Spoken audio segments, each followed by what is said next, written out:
And it's great to have you. It's funny when we had initially scheduled our interview, it was actually scheduled during a time when Ugly Kid Joe was due to be on stage Oh yeah, that's right. on tour. Yeah, And yeah, I was like, yeah, Klaus, I don't know for sure because I'm not, the master of anything, but I'm guessing this may not work for you.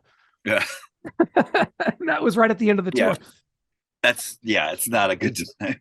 I Like I'm think warming that up. was the night that Shannon Larkin came out Oh yeah, so in that was Florida. in Fort Myers. Yeah, yeah, Yeah, that how was was rad. that? That was awesome to see him Yeah, pop up there, yeah, man. it was really cool.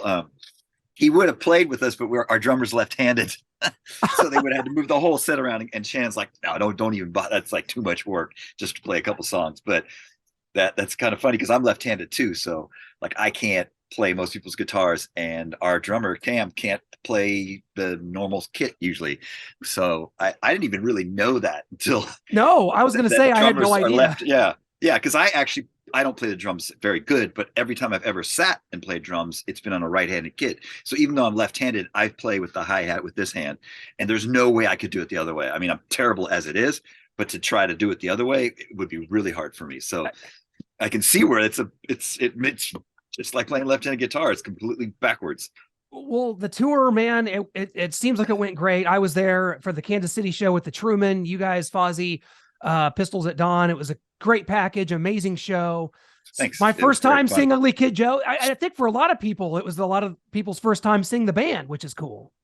Yeah, I mean, it's kind of interesting the type of, I guess you could say that the demographics of the age difference. There's some people that are like in their 20s and some people in their 50s and everything in between. So it's, we do have the definite parents bringing their kids saying, this is the first band I liked when I was your age.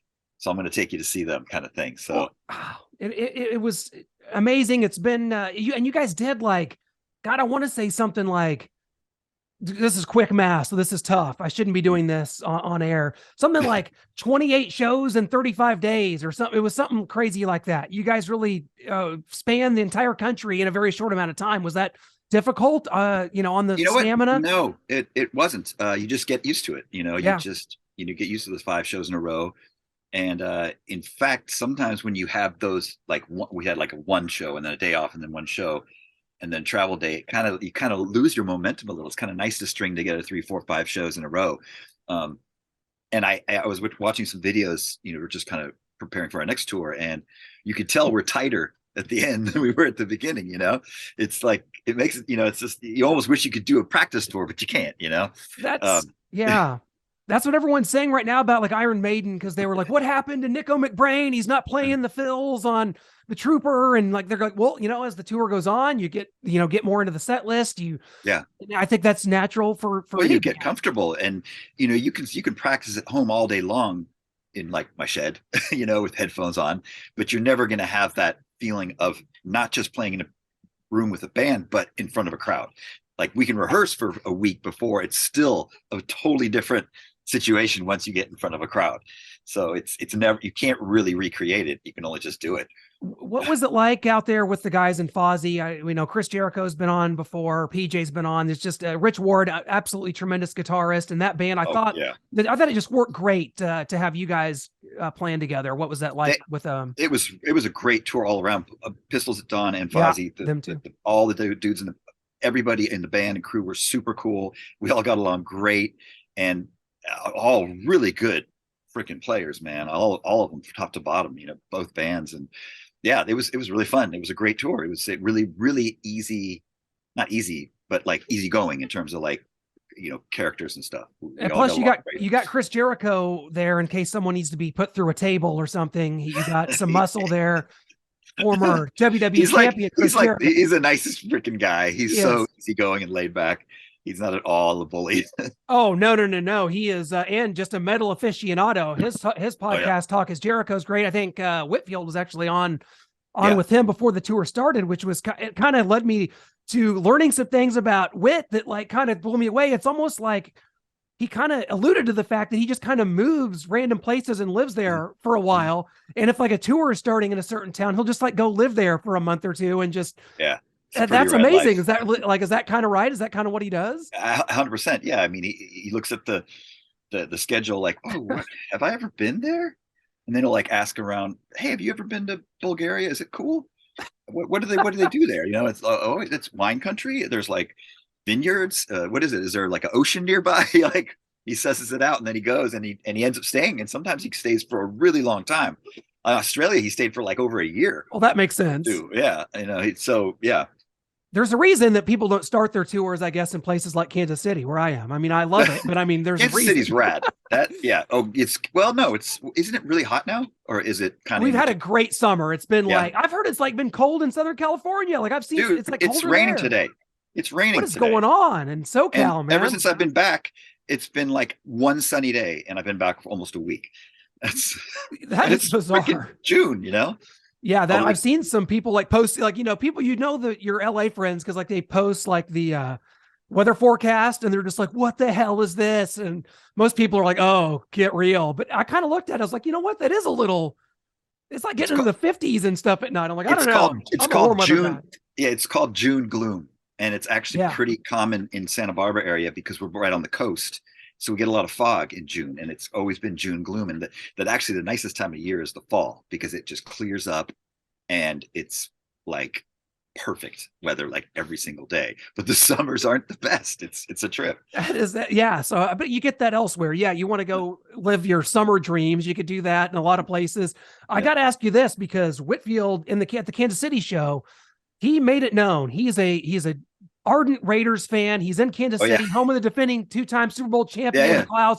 What about you? Where do your allegiances lie, or do you even have a team you cheer for? I have anything? I see a jersey there, but I think that's like a soccer jersey. Yeah, I'm a Niners fan from the Bay Area, born and raised. So 49ers, and yes, a couple Super Bowls ago, we were kind of winning, and my friend was sitting with my friend. He's all, dude, if the Niners don't stop them now, it's over, because Kansas City was getting that, Mahomes was getting that rhythm in the fourth quarter where he's just like, and we're like, oh shit. That was a great game. And I just like the Niners, man, are such a well-rounded team. And, maybe with Brock Purdy, they'll be able to break through. They obviously, Jimmy goes to the Raiders. You shipped him off to Witt's team. So I'm excited about it. I mean, Brock Purdy, what a season that dude had. I mean, out of nowhere, he was, by the third, fourth game, I was like, this dude's amazing. And we might have had a Super Bowl rematch and he not got hurt in the not just him, but everybody got hurt. Right. It was like just total disaster. Yeah. Well, that's Eric Martin from Mr. Big, also a big Niners fan. So we had some good back and forth there. Bay Area guy as well. So awesome. That's good. You should have had the chance to unveil that at the show as some booze were being exchanged, and it was a good little segment there. It was fun. I think I said something, but I didn't say it that loud. Oh, you did? Because I think he said something to you. Yeah. He said something to you, and then you like yelled Niners. That's right. That is awesome. So now that the tour is over, is there some like relaxation? Do you kind of just like, okay, now there's like a decompression mode? It takes like a week to come down from it all, or what's it been like? Yeah. Like last night I went to a bar with my dog and watched like acoustic show, just like two people with acoustic guitars singing, like totally like the opposite of what we've been doing. Just chilling, having like some kind of stout beer and looking at my dog and watching mellow music and eating really good vegan food. Literally the definition of decompressing. You've gone through every possible thing that is the opposite of what you were just doing. Yeah. We actually talked like how cool it would be to be able to bring your dogs on tour. But it's to just be a pain. But I've seen it happen. Gavin Rossdale from Bush does it. I saw it. Chewy's his name. I met him. That'd be so fun. I think the thing about the dog is their ears. They don't like that loud music, man. Our dog's like, whoa, what is this noise? I'm out of here. Like seconds later. So yeah, I mean, dogs are so rad. We just got this dog, and I was against getting the dog, and my stepdaughters and wife said, no, we want a dog. And I was like, well, let's vote. And I got voted 3-1. So I was like, I don't want a dog, because I've kind of had bad experiences with dogs in my past. And I am so in love with this dog. He is the greatest creature ever. I mean, like he's therapy. If you're having a bad day, you just look at that little face and you're like, oh my God, how can I be sad looking at this little face? He's so cool. So yeah, I'm I'm so sold. I'm so glad That's we got always the dog. how it starts, though. It's Yeah, always I know. dad gets shot down and Yeah, overruled, and then he's yeah. like the biggest fan of it. And that's just like the tale as old as time, right And there. like 3 people told me that was going to happen. I was like, no, it's not. And it totally did. They were right. Oh, that well, I'm glad you're able to enjoy that. But you guys got a couple festival gigs in Europe too this summer, right? Yeah, we're going back out. In fact, I was just like designing picks and Of getting course. equipment together. We are going out at the end of July already. So end of next month, and we're going for about a month. And we are doing some really cool stuff. We're doing like a festival in Spain, Portugal, uh, Budapest, which we've played Budapest, but I don't remember seeing the city at all. I think we may have played a little outside of the city, and some of us went into the town, but I didn't. And so I'm really excited to check it out. I've heard so much about it. You know, it's got the Danube, or I think the river goes right through it. It's like Buda and Pest, and old churches and like cool. Like I was looking at like things to do, and it's like river cruise is like the first thing that pops up. I'm like, it's my goal is to do a river cruise in Budapest. Well, now we know where Whit's going to live for the next Yeah, couple that's years. right. So there you go. Yeah, That's he'll probably be there even before any of us. he's probably there because, now. Yeah, he's probably on his way. That is going to be awesome. No, he's in Costa Rica right now, which is pretty freaking rad. That's like a place where that's like the ultimate unwind. That's where like Aaron Rodgers disappeared to like, I don't know what he did. There was all these they're rumors together. I'm sure they are. I'm sure they are. They're in that quiet. What is that weird thing that he went to? That's what I was saying.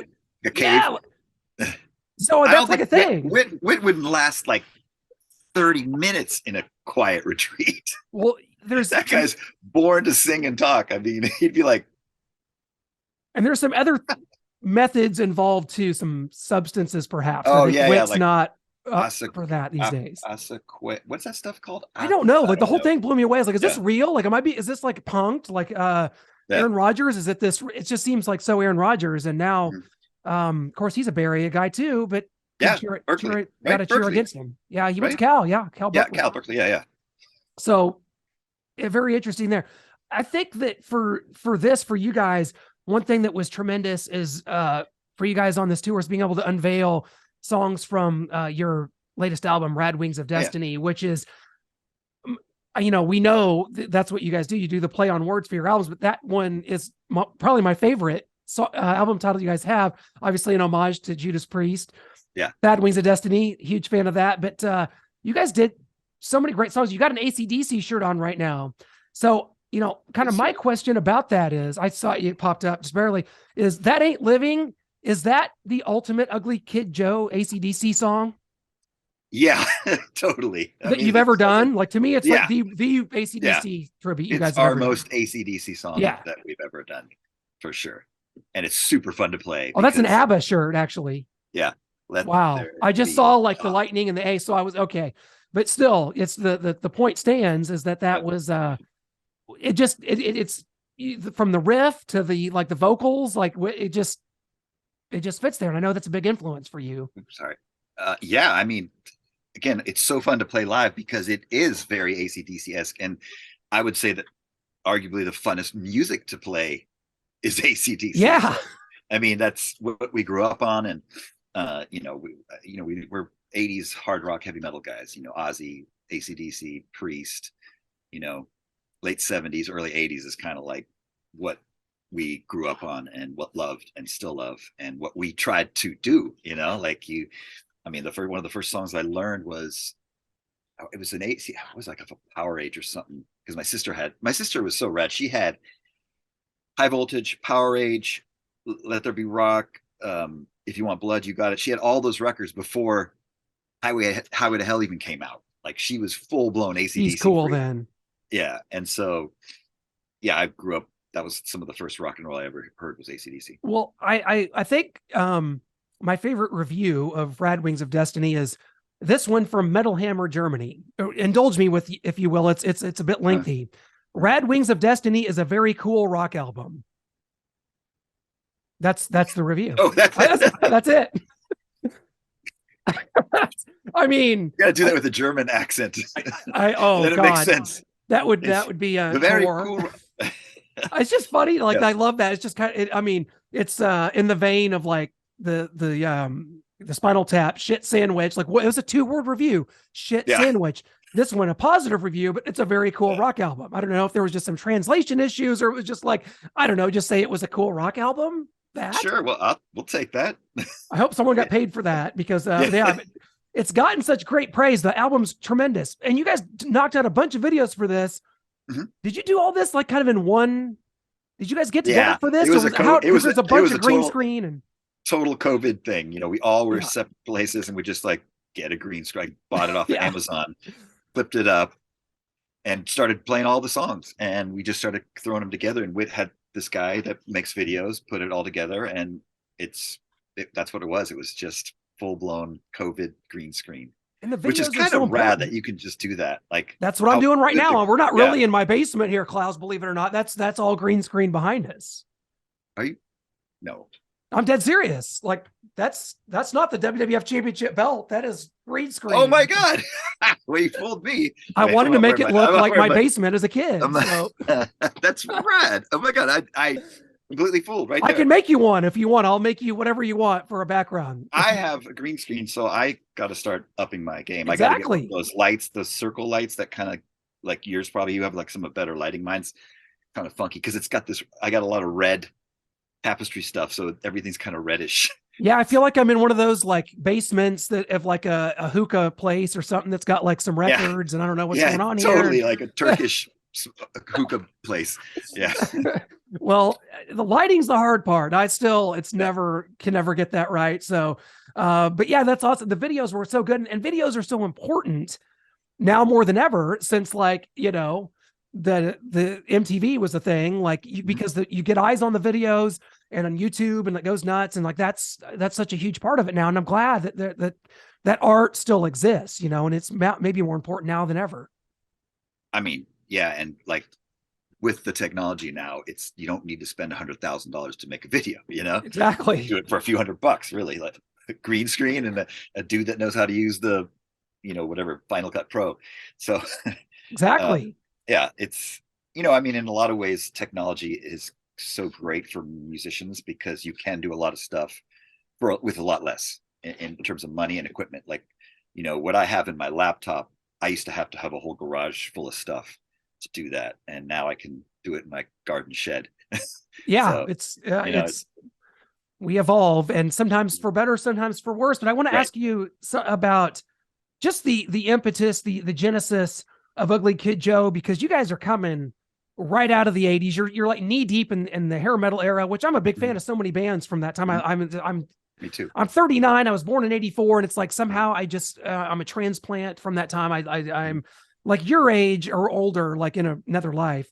Mhm. So the style, you're like you've always been kind of out front. You've done a lot of the artistic direction. You've kind of helped with a lot of that, the album covers, the logos, the things like that. So at what point did you guys make it? Was it a conscious effort that like, we're not doing this, we're not doing that? You guys were just there's no way to describe it. You guys were just yourselves.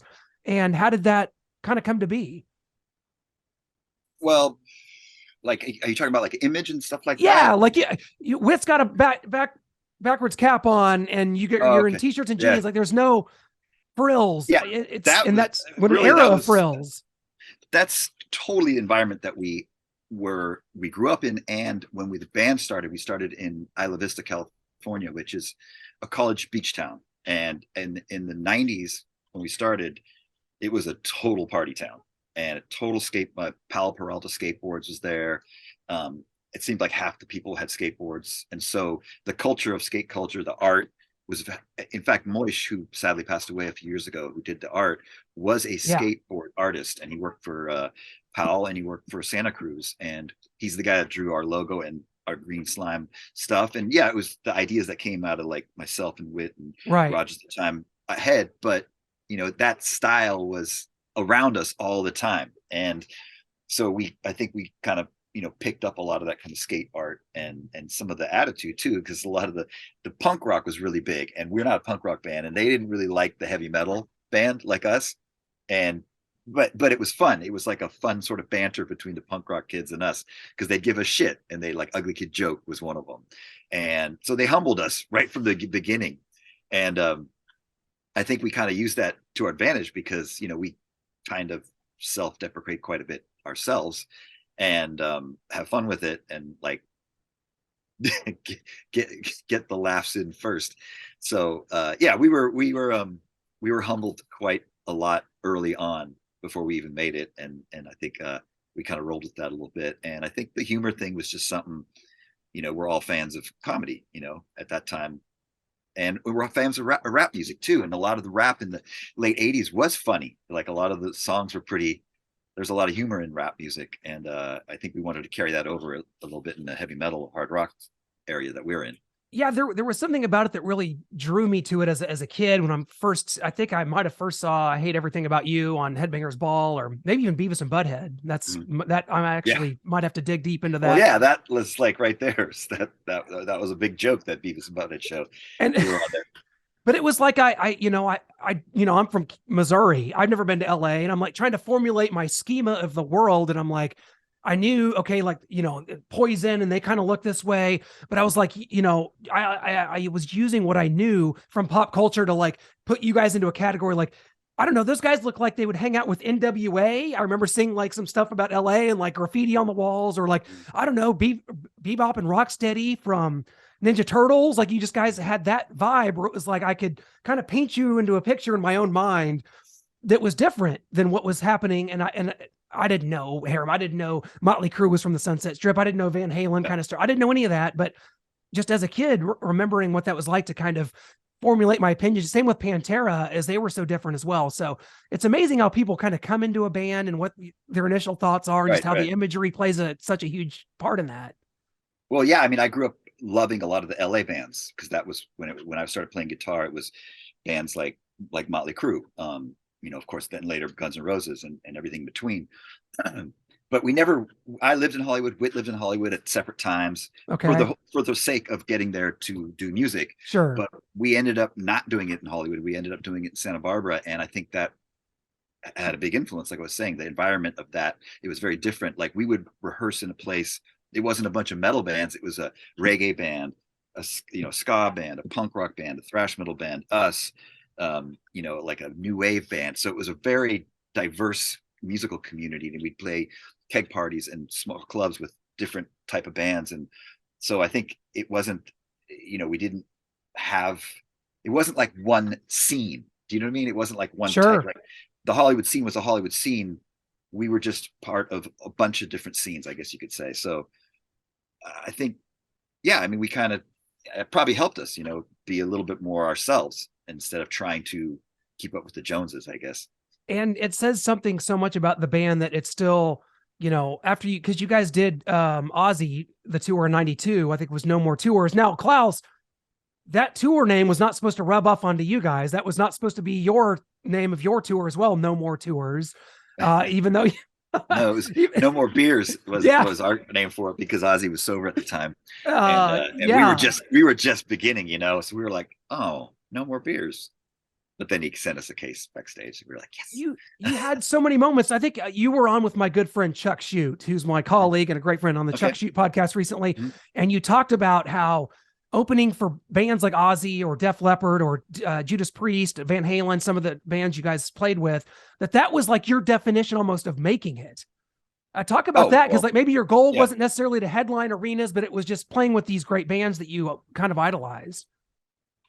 I mean, that, sure, like you kind of have this dream of like, well, if we headlined an arena, we would have this or that, a drum riser that floats or whatever. But yeah, you realize, every band I ever liked or got really into, they had to start somewhere, and it was always that big moment of opening for your heroes, a band that's been around longer, obviously, that you were influenced by. And I remember, I think it was Motley Crue, in an interview said something, they referred to Ozzy as Uncle Ozzy, because he was always known for taking out new bands. He took out Metallica on their first big tour, Motley Crue. Like Ozzy was kind of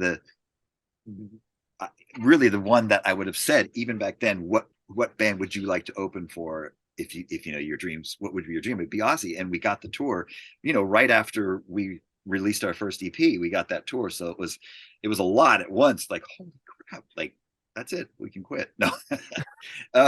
So we're opening for Ozzy. It's like, it's something you can't take away from us ever, and we did it, and it was absolutely fantastic. And it was also great because we, not just Ozzy, we played with Motorhead on tour, Faster Pussycat, Slaughter, a few other bands that were kind of coming and going. But I think the beat of the tour was us, Motorhead, and Ozzy, and we became really good friends with Lemmy, and everybody got along great because our dressing rooms were always right next to Motorheads, and sometimes there'd be like a curtain in the middle, and we'd just like, let's take the curtain down, and we'll just all hang out, and it was really fun. It was really great, and they're legends as well, so we kind of got to have not just the Ozzy mystique, but Motorhead as well.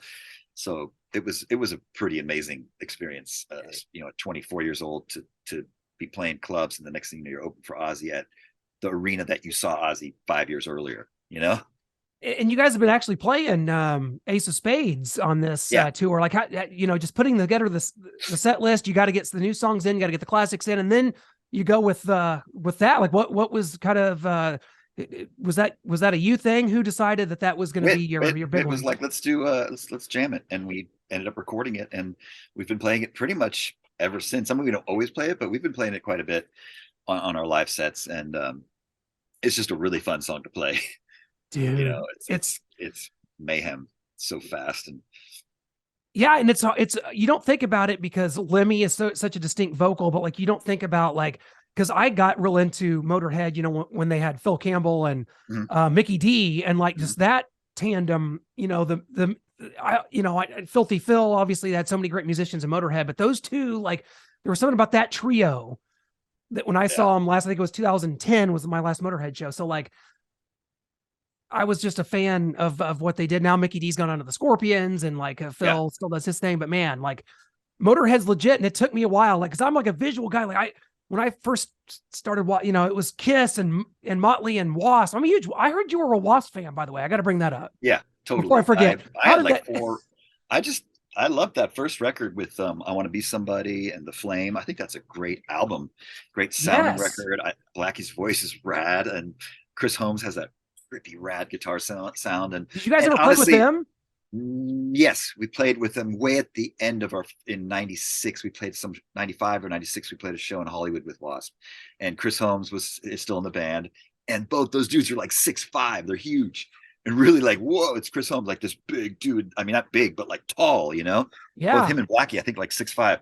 So they were kind of like, wow, like ominous presence. But I liked what you liked. I liked 80s metal. I liked glam metal. I liked thrash metal. I liked hip hop. And Wasp, I really actually, going back to your saying, I really liked the image. I love the logo, the saw blade logo. And I kind of like that they pissed everybody off, especially the PMRC.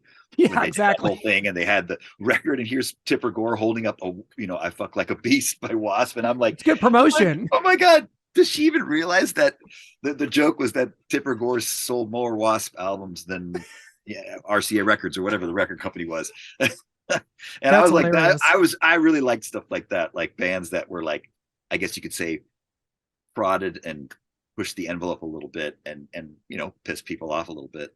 I hadn't seen him. I didn't see him do the meat throwing and all that stuff, but my friends went and saw it and said it was kind of gross. That's a lot. Even for me, as like a young, that would have been a lot. Yeah. Good little gimmick. But I actually just saw the tour they did with Armored Saint. It's funny, they were kind of reprising the 85 tour they did. They were missing one band that didn't really make it, and this is sad for them, but Metallica could have been opening for Armored Saint and Wasp on this last tour, but they were unavailable. Right. They didn't really make it, and so we couldn't get the full Wasp tour there. So, but still, it was awesome nonetheless to see it again here in the U.S. I saw Metallica in '83 at New Year's Eve with Megadeth, Metal Church, and I forgot what the other band is, San Francisco Civic, and that was the biggest, gnarliest mosh pit I've ever seen. There was actual bonfires in the middle of the mosh pit. People were like taking their shirts off, throwing them into fires, and making like security was just like, oh, like what is this? What is this thrash metal thing? It's insane. It was scary but rad at the same time. I've talked to David Ellefson about that show. He's that's like burned into his memory as well as like an early Megadeth show. So that is absolutely tremendous. Klaus, so I guess kind of before we wrap up here, what we talked about got some shows coming up here this summer still overseas, but I guess, you know, when you get greedy fans out here and they just always want to know what's next for you guys, and what can fans kind of be looking for here? Well, you know, we're going to do this thing in Europe for about a month, and we are talking again. We had a great tour. We hadn't toured the U.S. as you know, 20, Yes, whatever, 7 years. So we didn't know what to expect. And in all honesty, it was better than that's we great. could have imagined, and we'd love to do it again. And so we really we did it about 5 weeks, 5.5 weeks or something. And this is a big country, man. There's so many places we didn't get to go. You know, we didn't even do the Eastern Seaboard. You know, we Right. didn't do like a lot of stuff in the Midwest. So, and we didn't even play like in West Coast. We barely played in you know, the West Coast. We did 3 shows on the West Coast. So we'd love to do more. I mean, it's just it's rad. Touring the US is really fun, and the crowds are great, and some of the venues, some of the nicest, I guess you could say, most, the hospitality was just fantastic of playing like clubs like in Flint, Michigan. There's a club that what's it called, but it was just the raddest like rock clubs, like the real people that are passionate about putting on shows, and you know, and an environment that's just pure 100% rock and roll environment, and super fun, and it, you know, went really well. Not only that, but you talk about a bang for the buck. I was trying to look into maybe going to see Aerosmith on this last tour. I was like priced out immediately. Oh I God, went and saw Fozzy and Ugly Kid Joe. It was like $25. I know. I mean, it was keep them low. Yeah, that is the greatest value of a concert that I can remember in years. Like I can't think of a better value than that. And especially when you're comparing it to something, and I'm just like, I've seen Aerosmith. I saw him in Vegas for years. It's like, I can't, I'm out. Like yeah. I saw the Colt not too long ago, and it was like over $200 a ticket, and it was what? worth it. I love the Colt, but I was like, yeah, we can't do that very often. No, You know? Like God. God, we're going to like games now, like going to like an NBA game. It's, forget it. It's like with a family, it's like months of salary. Just I know, that's why I got into media for the free tickets. I'll be yeah, honest no with you. doubt. That's I do I'm sports as well. like after the Colt, I love the Colt, and it was worth it. But I'm saying like, wow, like I'll just wait till we hopefully tour with them. Yeah, that's good. Or do not just tour, but like do a show, because we actually have played with the Cult in festivals. And you obviously, when you're at a festival, you're working, you have a pass, and I'm like, I'll go to stage whatever, the Yeah, B or A stage or the stage over there, and go see the Cult in 5 minutes, you know, and for free. just hold on to that pass. Maybe it'll get you in next time too. Right, right. Klaus, it's been so much fun. Before we let you go, we got to hit you with our final 4 drum roll. It's 4 quick questions. You Okay. give us whatever comes to mind. Have a little fun Okay. here. What is the first concert that you ever attended? Sammy Hagar at the Cow Palace in San Francisco. Dude, the Cow Palace is iconic, man. Yeah. I've always Yeah. wanted to go And to. we played there with Ozzy, so it was like kind of a, like I was telling you, it's like, wow, not What only, you know, opening tour was for that? Ozzy, Sammy Hagar, I think it was probably the Red, when he had the album Red. I mean, right around there, it was Yep. definitely when he was kind of peaking on his solo career, you know, obviously before Van Halen. Yeah, that's a And he great was one. like, I mean, it was a freaking arena, and Sammy Hagar was headlining it, you Like, know, how and old were you? 15, 14, something like that. That would Yeah. certainly help one on a path to rock stardom, potentially. That's Yeah. a good start. Yeah. What's the first album you remember buying with your own money? Aerosmith Rocks. Pretty damn good album. That's a good one. You know? Man, Yeah. you got some good ones here. Okay. Let's see. Question 3. If you could play one set with one band all the way through, I guess I'm assuming I don't want to speak for you, but would it be AC/DC if you could play one set 100. with one band? Yeah, yeah, totally. I would want to play the show that they did in Buenos Aires, Oh River my Plate. God. Have you seen that That's the video? craziest crowd I've ever seen in my life. And I've So seen insane. I've Yeah, seen like Maiden Brazil stuff that's like off the charts, but like that is there. I've never seen anything like that. I And love that video. I saw it so many times. It just make me happy to watch that video. so you would do one with a, but I mean, with the caveat being like, are you the only guitarist or are you the second I'm guitarist with I'm Angus? no, I'm Angus is there, and I'm playing Malcolm's You're playing parts. Malcolm's part. Just That playing the rhythm of all those great songs and watching Angus do his thing.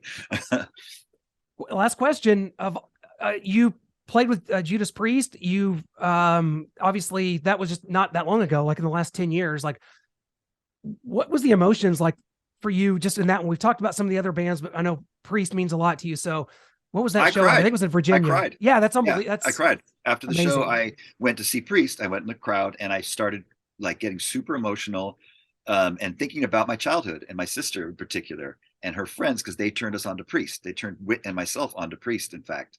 And again, my sister and her friends, they would, they were really into British Steel and Sinner and some of the older records before even Screaming for Vengeance came out. They were already into Priest. And so I got really emotional and I started texting people I hadn't texted in years, like, I'm watching Priest and it reminds me of you. And so, yeah, it was super emotional. And, being direct support was made it even that much sweeter. Just, Judas Priest, Ugly Kid Joe, like, wow, this is a I big, I big love deal. that when bands have, like artists like yourself have those kind of moments, because I think a lot of bands, especially if they've been around a while, they've been there, done that, and it just maybe it becomes kind of old hat a little bit. But for true music fans, I feel like someone like you that just sticks with you, and it's like an iconic moment for you, and I Yeah, love it that. was, it was deep. It was like, wow, it hit me, you know, Amazing. I started crying like a little baby. I was like, what's wrong, dude? What's wrong? Nothing. I'm just really happy right now.